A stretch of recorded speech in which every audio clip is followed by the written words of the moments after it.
La défense de la patrie s'impose comme le premier front de la révolution progressiste populaire. Ainsi, au cours de l'année 2025, la défense et la sécurité nationale ont été marquées par la poursuite de la reconquête du territoire, le renforcement des moyens humains et matériels, la lutte contre le grand banditisme et la délinquance financière. L'intensification des actions de reconquête à travers plusieurs opérations militaires emblématiques a permis de détruire plusieurs bastions terroristes et de mettre l'ennemi en déroute dans de nombreuses localités, favorisant ainsi le contrôle intégral de près de 74% du territoire. Les exploits de nos vaillants combattants ont favorisé la réouverture de 73 préfectures et mairies, plus de 600 structures éducatives, 38 formations sanitaires, ainsi que la libération et la réinstallation de 442 villages. Au moment où nous nous plions à cet exercice, de nombreuses autres localités ont été reconquises et sont en cours de consolidation.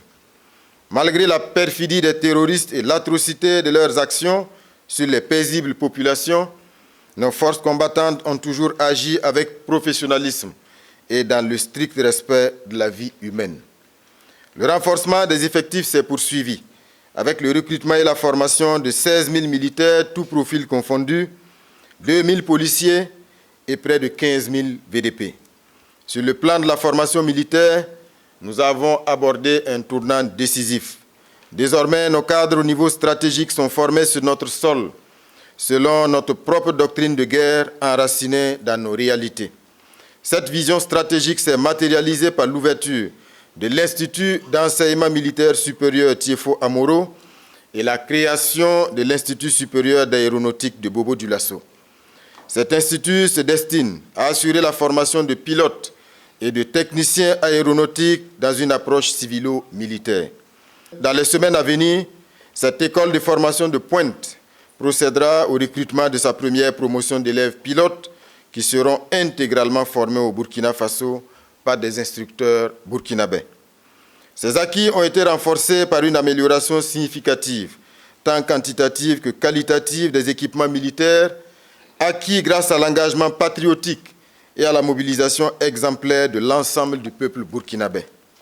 C'est l'occasion pour moi de louer l'élan patriotique des dignes filles et fils de notre pays, ainsi que des amis du Burkina Faso qui ont adhéré fortement aux initiatives du gouvernement permettant de mobiliser en 2025 plus de 222 milliards de francs CFA au compte du Fonds de soutien patriotique contre 175 milliards en 2024.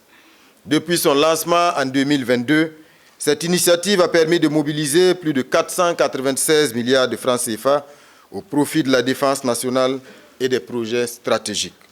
Par ailleurs, le gouvernement a accordé une attention particulière au renforcement des mécanismes d'accompagnement et de prise en charge sanitaire et psychosociale des combattants blessés et des personnes affectées par le terrorisme. À cet effet, il assure la prise en charge des orphelins, des pupilles de la nation et la formation des veuves aux activités génératrices de revenus. Honorables députés, les tournées effectuées dans les zones reconquises par les ministres et moi-même ont permis de constater la force morale, la solidarité et l'esprit de résistance des populations, véritables piliers de notre victoire collective. Le chef de l'État, lors de son message de nouvel an à la nation, a fixé le cap en la matière. Il a souligné que les efforts de reconquête du territoire vont se poursuivre avec la montée en puissance des forces combattantes, la consolidation des zones reconquises, le développement d'une industrie de défense et le renforcement de partenariats stratégiques. Un accent particulier sera mis sur la réorganisation de la brigade des VDP, désormais portée au rang d'armée.